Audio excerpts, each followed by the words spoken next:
نحمده ونصلي على رسوله الكريم اما بعد فاعوذ بالله من الشیطان الرجیم بسم اللہ الرحمن الرحیم۔ میرے عزیز ہم وطنوں، میرے سامعین، میرے قارئین،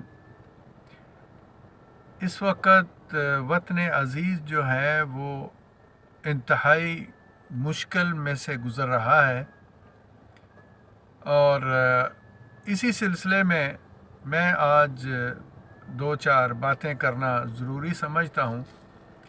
1 سال سے خاموش ہیں اور بہت کچھ دیکھ رہے ہیں کہ ہمارے وطن عزیز کے ساتھ کیا ہو رہا ہے۔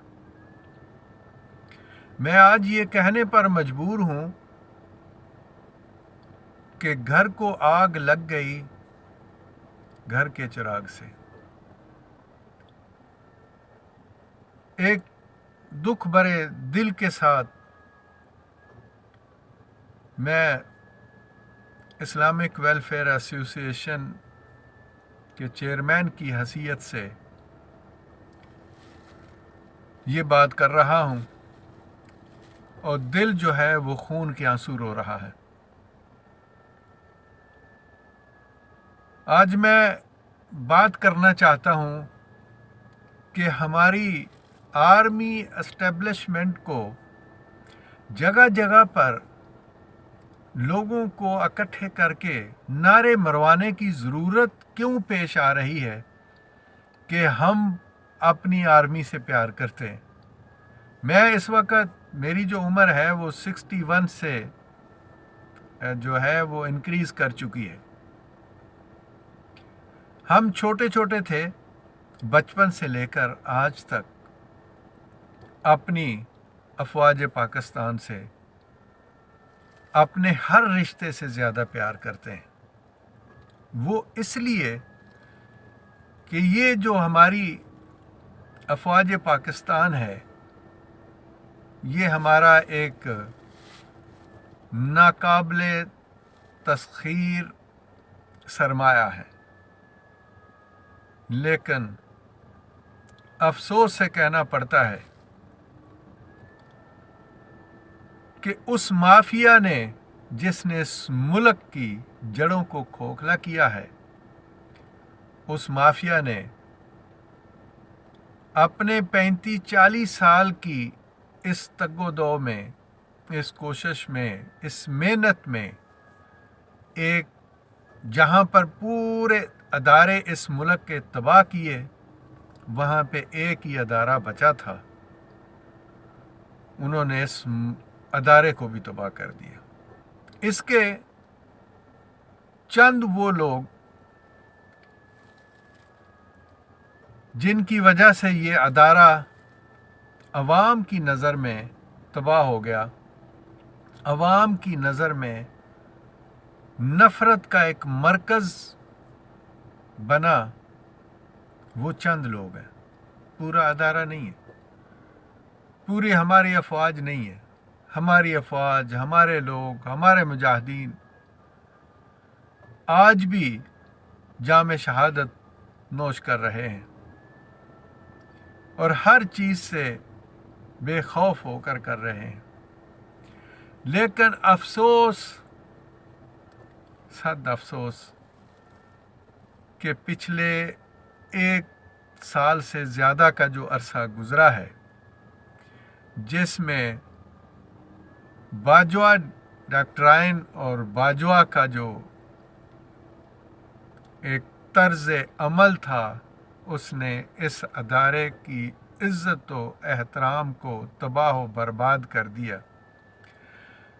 اس کے بعد ہم نے سوچا کہ شاید حافظ صاحب آئے ہیں، ان کے دل میں، ان کے سینے میں اللہ کی پاک کتاب ہے، اور یہ ممکن ہے کہ جو عزت و احترام اس ادارے کا تباہ و برباد کیا گیا ہے، یہ ممکن ہے کہ اس کو بحال کر سکے، اس کا مداوع کر سکے، اس کا کوئی علاج کر سکے۔ لیکن یہ لگتا ہے کہ وہ باجوہ